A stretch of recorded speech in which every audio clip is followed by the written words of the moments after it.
Dalam wawancara terpisah, Kabid Humas Polda Metro Jaya Kombes Pol Dr. Andes Yusri Yunus menjelaskan 4 orang tersangka memiliki peran masing-masing, di mana tersangka pasangan suami istri, sang suami bertugas mencari korban dan sang istri bertugas menampung rekening korban. Polda Metro Jaya juga sudah mengamankan barang bukti berupa kwitansi, spanduk, brosur, dan alat promosi lainnya.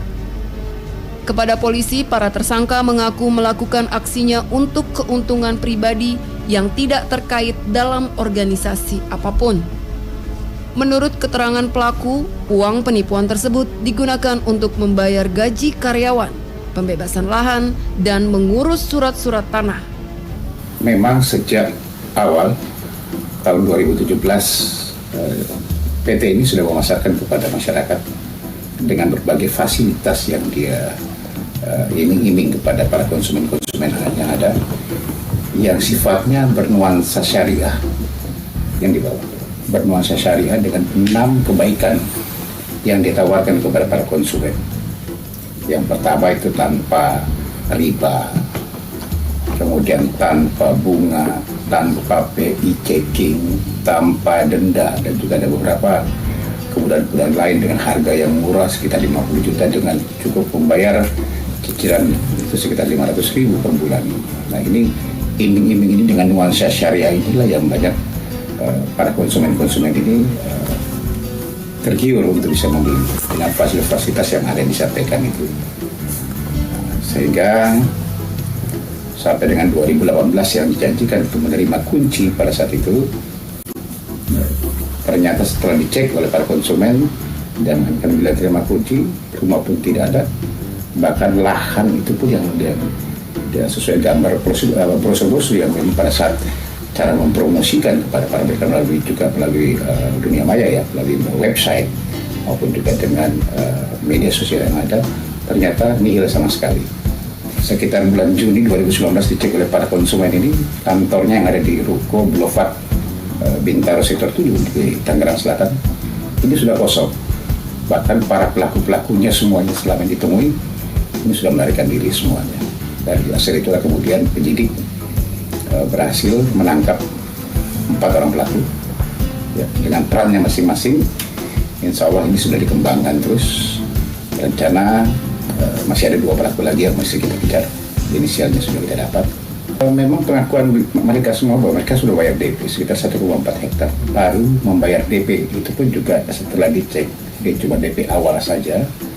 Kemudian dia bangun 1 unit rumah di situ. Itu yang dijadikan bentuk iming-iming lah kepada para konsumen. Padahal semuanya tidak dibayar semuanya. Kita sudah periksa keempat pelaku ini. Kami tanyakan kemana kurang lebih 40 miliar uang para konsumen-konsumen yang sudah dirugikan itu ditipu ini. Nyampainya ada yang memang dengan membayar DP, membayar gaji para pegawainya, kemudian mengurus administrasi yang lain. Ada yang memang sudah dipakai oleh mereka semuanya. Semua sudah dijadikan barang bukti. Ya, kita masih terus mencari aset-aset yang lain. Kita sudah berkoordinasi dengan PPATK ya untuk bisa mendapatkan aset-aset para konsumen-konsumen yang kurang lebih hampir 40 miliar. Himbauan mungkin yang saya perlu berikan kepada para korban-korban inilah untuk bisa membantu juga, untuk bisa kalau memang ada yang tahu aset-aset lain daripada si pelaku ini, nanti bisa menyampaikan kami kepada penyidik supaya kita jadikan barang bukti nanti. So, mudah-mudahan secepatnya kita limpahkan ke kejaksaan. Karena memang ada pertanyaan bagaimana uang kami bisa kembali atau tidak, itu nanti ada di kewenangan pengadilan nanti. Tugas kami adalah mengumpulkan sebuah bukti-bukti yang ada untuk kami sampaikan ke jaksa penuntut umum. Nanti jaksa penuntut umum nanti pada dimajukan ke sidang pengadilan, putusan pengadilan itulah nanti yang bisa menentukan semuanya. Makanya sekarang aset-aset inilah tugas kami untuk bisa mengumpulkan semua aset-aset konsumen yang ada. Keterangan hampir serupa juga diungkapkan salah seorang korban bernama Ahmad Sokip. Ia menuturkan promosi perumahan berbasis syariah cukup menarik minat masyarakat, khususnya di kalangan ibu-ibu pengajian.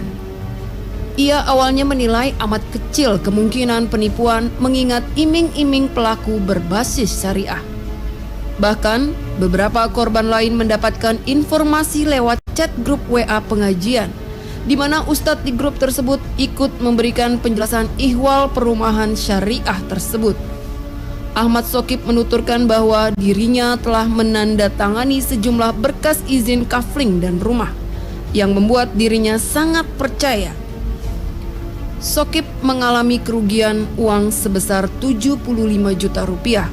Bahkan kerabat dekatnya tertipu nyaris hampir 600 juta rupiah. Ahmad Sokip berseloroh hampir semua korban adalah kalangan ekonomi kelas bawah yang mengumpulkan uang demi memiliki rumah impian.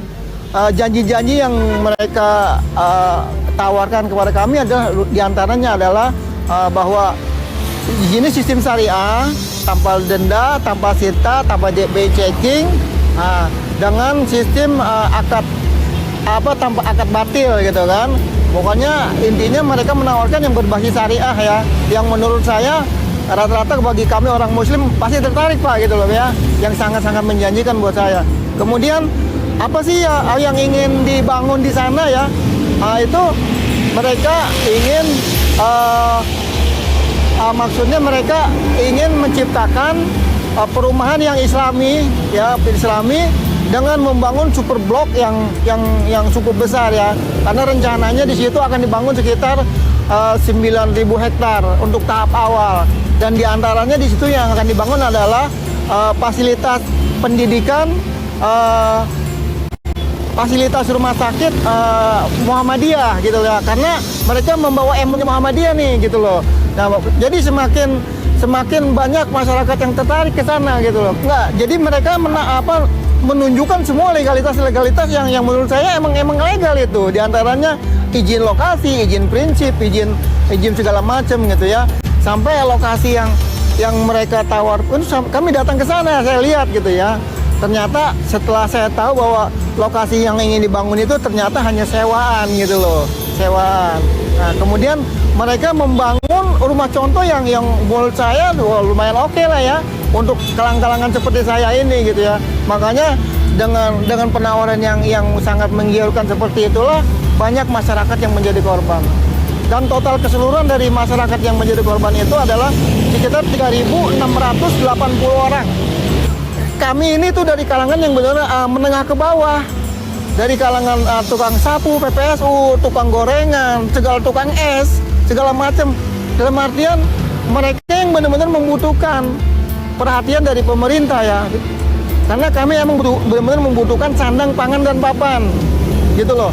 Makanya disinilah dengan kejadian inilah kami mengharapkan kepada pihak pemerintah terkait agar mereka mau peduli dengan kami, karena kami juga rakyat Indonesia, cuma rakyat yang di bawah adanya gitu loh. Total yang udah saya keluarkan untuk pembayaran unit rumah tersebut itu diperkirakan sekitar 75 juta.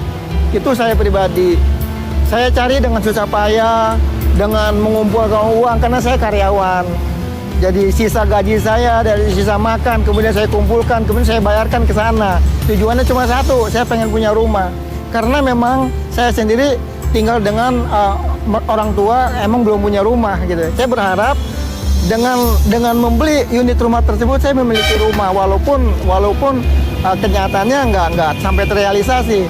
Kemudian dengan teman-teman saya yang lain itu ada yang maksimal sampai dengan kerugian 600 juta.